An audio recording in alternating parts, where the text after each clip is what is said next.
Alhamdulillah sehat walafiat. Alhamdulillah. Alhamdulillah. Ustaz, agar pemirsa kami di Tanggamus ini mengenal antum lebih dalam, semoga dengan mengenal antum nanti banyak manfaat yang bisa muncul. Kami persilakan antum untuk memperkenalkan diri kepada pemirsa kami di Tanggamus. Barakallahu fiikum. Baik. Bismillahirrahmanirrahim. Assalamualaikum warahmatullahi wabarakatuh. Waalaikumsalam warahmatullahi wabarakatuh. Alhamdulillahirabbil alamin wassalatu wassalamu ala asyrafil anbiya'i wal mursalin nabiyina Muhammadin wa ala alihi wa sahbihi wat tabi'in wa man tabi'ahum bi ihsanin ila yaumiddin, amma ba'd. Jamaah Masjid Al-Munawwarah dan pemirsa podcast Kisting Mengaji. Alhamdulillah, barakallahu fikum. Alhamdulillah, ana pribadi sangat bersyukur kepada Allah Subhanahu wa taala dan berterima kasih kepada antum yang memberikan kesempatan untuk bisa berdakwah di antara saudara-saudara kita sama umat Islam, untuk saling berbagi, sharing dan lain sebagainya. Ana Ali Hasan Buwazir, lahir dan besar di Surabaya. Surabaya. Alhamdulillah. Dan kemudian ketika bicara tentang dakwah, terutama yang membawa anak sampai kepada Mu'alaf Center Indonesia, membentuk dan mendirikan Mu'alaf Center Indonesia adalah sejak SMA kelas 1. Itu ada teman sekelas yang kebetulan dipengaruhi oleh teman sekelas juga yang anak seorang pendeta begitu ya. Oh gitu ya. Dia dipengaruhi teman sebangku malah. Itu menghadapi ketika satu hari dia menanyakan ke saya tentang beberapa hal dengan wajah yang sangat pucat dan stres begitu ya, karena beberapa hal yang hujatan-hujatan tentang Nabi Muhammad SAW, tentang Islam dan yang semisalnya. Nah, sebagaimana arek Surabaya gitu ya, kan bondo nekat gitu ya, bonek bondo nekat gitu ya. Jadi saya dengan modal apa adanya coba menghadapi anak pendeta tersebut. Ternyata dia bukan bonek juga, dia punya bekal. Dia punya rujukan, dia punya buku-buku bahkan. Nah, itu mendorong akhirnya untuk anak belajar tentang kristologi. Awalnya memang dari buku-buku yang ada pada saat itu, beberapa buku karya Ahmad Didat. Alhamdulillah sampai saya dalam pengalaman itu membaca salah satu karya beliau itu dalam 2 hari itu sampai 4 atau 5 kali hatam, ya gitu ya, 4 sampai 5 kali hatam untuk menghafal bahwa beberapa ayat-ayat Alkitab yang disampaikan sebagai argumentasi dan hujjah. Dan akhirnya sering terjadi dialog, terus sampai alhamdulillah selama SMA itu kan ada si kerohanian Islam dan si kerohanian Kristen begitu ya. Nah, itu sering saya ambil momentum untuk kita berdiskusi dan berdialog dalam banyak tema ya. Dan di dalam masa SMA itu juga alhamdulillah ana diberi kemudahan oleh Allah Subhanahu wa taala untuk bisa belajar langsung dengan Ahmad Kiai Haji Abdullah Wasi'an. Abdullah Wasi'an ya. Pernah dengar ya? Iya. Kiai Haji Abdullah Wasi'an rahimahullah. Beliau dulu sering dikatakan sebagai Ahmad Didatnya Indonesia. Ya. Alhamdulillah beliau jago sekali di dalam pemahaman terhadap Alkitab, argumentasi beliau di dalam menghadam gerakan-gerakan kristenisasi. Jazakallahu khairan katsiran. Anda belajar langsung dengan beliau rahimahullah sampai selesai SMA. Dan kemudian ketika kuliah, kebetulan saya kuliah ini malah bukan di jurusan agama, informatika komputer. Oh, informatika komputer. Iya, di Madinah saja? Enggak, bukan di Surabaya juga. Di Surabaya. Di Institut Teknologi Aditama Surabaya. Nah, alhamdulillah di situ momen sebagaimana ketika SMA, ketika kuliah saya lanjutkan. Idealnya lanjutnya begini. Kalau ketika kuliah itu kan unit kerohanian ya, unit kerohanian Islam dan unit kerohanian Kristen. Nah, setiap ada momentum misalnya ada liburan hari besar Natal misalnya, itu saya coba ajak dialog mereka dengan ayo kita bahas tentang tema apakah benar Yesus lahir tanggal 25 Desember. Iya. Kemudian ketika ada momentum liburan Maulid Nabi SAW, saya coba tantang mereka, saya ajak dialog tentang tema apa kata Alkitab tentang Nabi Muhammad SAW. Karena kita meyakini bahwa Nabi Muhammad SAW itu diberitakan di dalam Injil, dalam Taurat. Nah, mereka ketika kita tanya saat ini mana ayat tentang Injil tentang Nabi Muhammad SAW, pasti mereka mengatakan tidak ada. Nah, kita mengatakan di Al-Quran Allah sebutkan ada. Nah, artinya kita ditantang untuk membuktikan adanya ayat-ayat kenabian Nabi Muhammad SAW di dalam kitab suci mereka. Terus misalnya ketika hari libur tentang wafatnya Isa Al-Masih ya, ini diantara kenakalan mereka. Kenapa? Karena mereka sendiri orang Nasrani tidak pernah menyebut nama Isa Al-Masih, tapi menyebutnya dengan Yesus Kristus. Tapi ketika di kalender tanggal merah itu disebut dengan wafatnya Isa Al-Masih. Setidaknya kalau mereka jujur menyebutkan wafatnya Yesus Kristus, ya, artinya seluruh warga bangsa Indonesia yang merayakan, artinya melakukan liburan di hari itu, semua bangsa Indonesia tahu, oh ternyata ada hari libur nasional yang di situ adalah libur karena hari itu adalah hari wafatnya Tuhan. Gitu kan. Cuman mereka tahu kalau mereka mencantumkan nama Yesus Kristus di kalender nasional ini, wafat Yesus Kristus, itu akan menjadi serangan balik ke mereka. Ternyata kematian Tuhan dirayakan tiap tahun. Nah, di momen itu sering saya ajak dialog mereka, saya tantang dengan apakah benar Nabi Isa atau Yesus mati disalib, misalnya. Dengan semua argumentasi 100% dengan Alkitab. Ya, dengan begitu. Jadi karena alhamdulillah, jadi selama SMA dan kuliah ini pengalaman dialog itu puluhan kali. Alhamdulillah. Nah, ini menarik, Ustaz. Jadi gini, Ustaz. Saya juga suka sekali melihat video-video YouTube di itu, Ustaz Ahmad Deedat, kemudian Dr. Zakir Naik. Dan memang S1 saya bukan agama, Ustaz. S1 saya adalah bahasa Inggris. Masya Allah, Allah luar biasa. Jadi saya suka sekali dengan itu, dan ini menarik. Saya juga di Tanggamus ini ada satu forum, Ustaz. Forum komunikasi umat beragama. Sepertinya Ustadz ini bisa ke depan menjadi salah satu rujukan yang bisa saya hadirkan kembali di Gisting untuk duduk bersama dengan para teman-teman di agama-agama lain untuk mendiskusikan yang seperti Ustaz sampaikan tadi. Masya Allah, tabarakallah. Semoga bersedia Ustaz ya untuk di lain waktu. Semoga kita hadirkan Ustaz. Insya Allah. Nah, ini ada hal menarik ketika di dalam dunia dakwah ini, terutama terhadap di luar Islam. Seringkali ketika kita sibuk mendalami, misalnya seperti kristologi yang saya pelajari waktu itu, sangat mendalami tentang hal tersebut. Sampai waktu itu sempat mencoba mempelajari bahasa Ibrani bahkan dan sebagainya. Tapi saya pikir lebih lanjutnya ketika kita mengkaji sirah, mengkaji kehidupan Nabi kita Muhammad SAW, yang Allah Subhanahu wa taala mengutus beliau, wa ma arsalnaka illa rahmatan lil alamin, tidaklah kami mengutus engkau wahai Muhammad kecuali sebagai rahmat untuk seluruh alam semesta. Yang Nabi SAW diutus untuk seluruh manusia dan jin.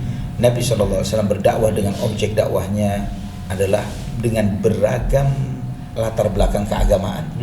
Ada yang musyrikin Quraisy, ada orang-orang Nasrani, Najran, ada orang-orang Yahudi di kota Madinah, ya, dan Majusi dan lain sebagainya. Namun Allah Subhanahu wa taala mencukupi beliau dengan Al-Qur'anul Karim. Dengan Al-Qur'anul Karim.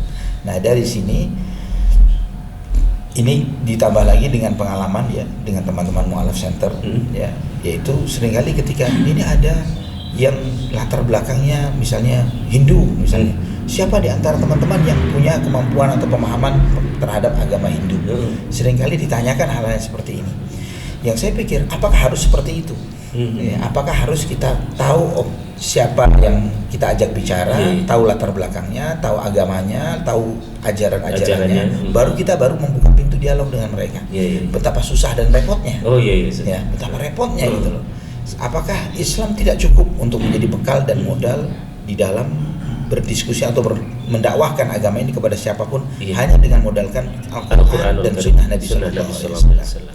Nah, dari situ akhirnya di dalam kepembinaan mu'alaf ini, ketika kita alhamdulillah dengan beberapa ikhwah, dengan teman-teman, insyaallah Kak Hendri bisa lebih menjelaskan nantinya tentang bagaimana berdirinya Mu'alaf Center Indonesia. Kita itu adalah gabungan mereka-mereka yang peduli, ya, memang berangkatnya dari orang-orang yang memang suka berdialog dengan di luar Islam. Akhirnya kita bergabung. Visi utamanya adalah untuk memberikan pembinaan kepada mu'alaf. Nah, seringkali pembinaan kepada mu'alaf itu dilakukan di beberapa pembinaan mu'alaf itu adalah lebih pada kajian-kajian yang sifatnya kristologi. Padahal itu sudah finish bagi mereka, sudah selesai. Itu adalah past tense buat mereka. Kenapa ketika sudah masuk Islam masih diajak lagi ngaji Alkitab gitu ya? Harusnya ngaji Quran, ngaji sunnah Nabi Sallallahu Alaihi Wasallam. Nah, kita harus membina mereka. Itu tugas utamanya, membina mereka, menanamkan akidah yang benar kepada mereka, menanamkan bagaimana, mengajarkan bagaimana tata cara ibadah yang benar sesuai dengan tuntunan Rasulullah Sallallahu Alaihi Wasallam. Nah, dari situ pernah dalam salah satu momen ya kita mengadakan acara pelatihan daurah untuk mu'alaf yang sebagian besar malah mu'alaf itu keturunan Cina kebetulan dari kota Bandung mereka. Tema yang saya sampaikan pada kesempatan itu adalah keindahan agama Islam. Keindahan agama Islam. Jadi memang betul-betul kita melihat dari sudut pandang Islam dan menjelaskan kelebihan Islam kepada di luar kaum muslimin. Sekilas tadi sempat disampaikan di kajian subuh tadi, sekilas sedikit ujung beberapa petik materi tersebut seperti asal kata Islam itu dari mana, kemudian banyak hal sebetulnya. Nah, setelah saya uraikan kurang lebih 1,5 jam atau 2 jam tentang hal ini, sebagian peserta itu sampai ketika dikasih kesempatan untuk bertanya dan menyampaikan komentarnya terkait dengan materi ini, mereka menangis. Mereka mengatakan, Ustaz, andai kata Islam itu seindah ini, dari dulu kami masuk Islam. Ya, andai kata kami atau orang-orang kaum muslimin itu menyampaikan kepada kami tentang keindahan agama Islam ini, kami tidak perlu dengan susah payah mencari kesana kemari. Mereka rata-rata misalnya dari Hindu atau Buddha ke Nasrani, Chinese ya, keturunan Cina ya, keturunan Tionghoa, rata-rata adalah seperti itu. Karena memang tidak ada atau belum ada atau sedikit dari sebagian umat Islam yang mau mendakwahi mereka dan menyampaikan keindahan di Indonesia. Nah, itu yang menjadi PR bersama para organisasi, bagi organisasi dakwah. Kita seringkali aktivitas dakwah kita di dalam sesama kaum muslimin adalah internal di dalam umat Islam. Itu pun bukan cuma internal untuk menumbuhkan ukhuwah, tapi konflik yang terjadi. Iya kan, terjadi perdebatan khilaf, beda guru, beda mazhab, beda aliran, beda organisasi. Ya, organisasi yang harusnya dibangun untuk tujuannya ta'awun 'alal birri wat taqwa, tolong menolong di dalam kewajiban dan dakwah, dalam ketakwaan kepada Allah. Namun sekarang organisasi sudah menjadi jubah yang membedakan antara satu dengan yang lainnya, seperti mazhab, aliran yang berbeda. Sudah ada curiga, ini masjidnya begini, itu masjidnya begini, ini alirannya begini, ini ustadznya begitu. Nah, ini adalah kesalahan persepsi di dalam berdakwah. Menarik sekali Ustaz, bahwa menawarkan keindahan Islam pada bahkan ke umat di luar Islam, itu menjadi modal yang sangat cukup bagi kita untuk memberikan sentuhan kepada mereka bahwa betapa rahman dan rahminnya Islam. Menjadi penyelamat bagi mereka, menumbuhkan kedamaian bagi mereka. Nah, ini kami di Tanggamus ini memang ada mu'alaf center juga, yang banyak mu'alaf yang juga ada pada pembinaan kami di listing ini. Kami mohon nasihat Ustadz ya, nasihat Ustadz kepada para pemuda Masjid Munawwar, para pemuda dan masyarakat di sini. Apa yang harus kita lakukan untuk mensupport dakwah ini, menawarkan Islam ini kepada umat, dan kita tidak merasa lemah diri, tidak merasa rendah diri, bahwa Islam, kita bangga dengan Islam. Kita menawarkan Islam kepada umat. Mohon nasihat antum Ustaz kepada kita semuanya. Barakallahu fiik. Nah, ikhwafillah rahimani wa rahimakumullah, kita harus menyadari bahwa hidayah Islam itu pada dasarnya sudah Allah Subhanahu wa taala tanamkan kepada seluruh umat manusia, apapun latar belakang keagamaan mereka. Karena sebagaimana sabda Nabi sallallahu alaihi wasallam, kullu mauludin yuladu 'alal fitrah fa abawahu yuhawidanihi aw yunassiranihi aw yumajjisanihi. Ya, setiap bayi lahir itu sudah fitrah. Ketika dia tumbuh dalam keluarga yang seperti apa, kedua orang tuanya lah yang merubah mereka menjadi Yahudi, Nasrani atau Majusi. Di sini fitrah itu adalah Islam. Itu sudah Allah chip in kan, sudah menjadi sebuah software yang ada di dalam hati setiap manusia. Manusia, latar belakang mereka apapun itu. Itu di antara faktor besar kenapa Islam menjadi agama tercepat perkembangannya di muka bumi. Iya kan, di Amerika, di Eropa dan banyak lagi negara-negara yang lainnya, adalah karena kita hanya fungsi kita sebagai para aktivis dakwah adalah untuk men-trigger, menghidupkan kembali sinyal fitrah yang ada di hati mereka. Begitu. Hanya begitu saja. Bahwa secara fitrah manusia itu tidak terima kalau dikatakan Tuhannya lebih dari satu. Ini fitrah. Ketika kita tanya kepada siapapun penyembah sesembahan selain Allah, apapun latar belakang agamanya, Tuhan kalian ada 3 ya? Mereka nggak terima. Enggak, Tuhan saya 1. Ya, nggak terima mereka dikatakan Tuhannya 3. Karena mereka tahu bahwa Tuhan lebih dari 1 itu adalah kelemahan, suatu yang nggak layak. Begitu, itu salah satunya. Dan juga kemudian di antara hidayah yang telah Allah tanamkan kepada setiap manusia, yang kedua adalah akal fikiran. Ya.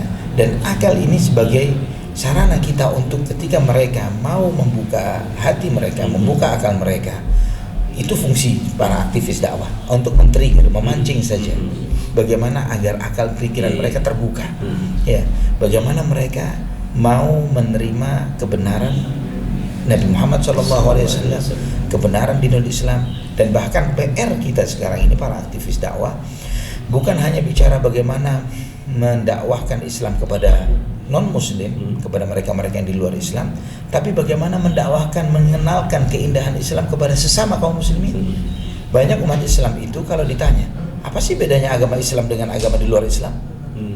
Tidak bisa membedakan itu. Ya, apa kelebihannya ya? Oh, Islam mengajarkan sholat. Sholat itu bagian dari ritual ibadah. Agama lain juga ada ritual. Cuman namanya bukan sholat. Sembahyang atau apa yang lainnya. Apa coba yang lainnya? Akhlak budi pekerti. Agama lain juga apakah mengajarkan berbohong, durhaka kepada orang tua? Sama, mengajarkan budi pekerti. Karena budi pekerti ini walaupun ya secara umum adalah bagian dari fitrah. Tanpa literatur kitab suci, ketika seseorang melihat ada seorang anak yang durhaka kepada orang tuanya, orang akan mengatakan ini buruk. Manusia akan mengatakan begitu secara fitrah. Demikian pula ketika melihat seorang anak yang taat kepada kedua orang tuanya, ini adalah anak yang baik, tanpa harus tahu dalilnya. Orang yang berkata jujur baik, berkata bohong buruk, selalu seperti itu. Ini sudah chip in, sudah software, sudah fitrah. Nah, kalau dikatakan bahwa Islam itu mengajarkan akhlak, agama lain juga sama. Apa bedanya Islam dengan di luar Islam?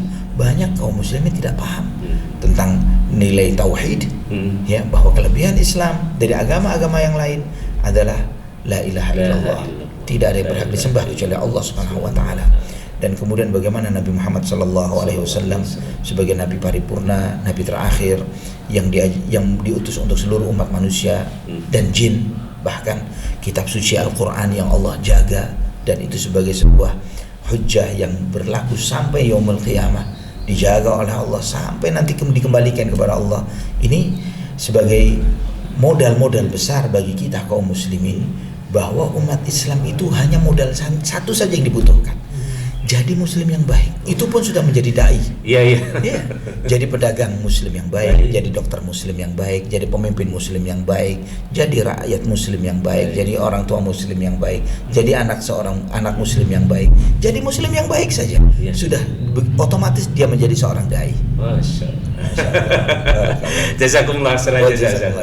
Subhanallah. Oleh karena itu, kepada rekan-rekan sekalian, khususnya pemirsa di Kabupaten Tanggamus, sungguh Islam itu indah sekali. Dan tadi Islam itu telah menjadi inner software yang sudah ditanamkan di dalam diri kita masing-masing. Maka tugas kita hanya tinggal memantik saja. Maka jadilah muslim yang baik, jadilah seorang guru muslim yang baik, jadi seorang pedagang muslim yang baik. Maka setiap kita akan menjadi pancaran dakwah pada setiap umat yang melihat kita. Masya Allah.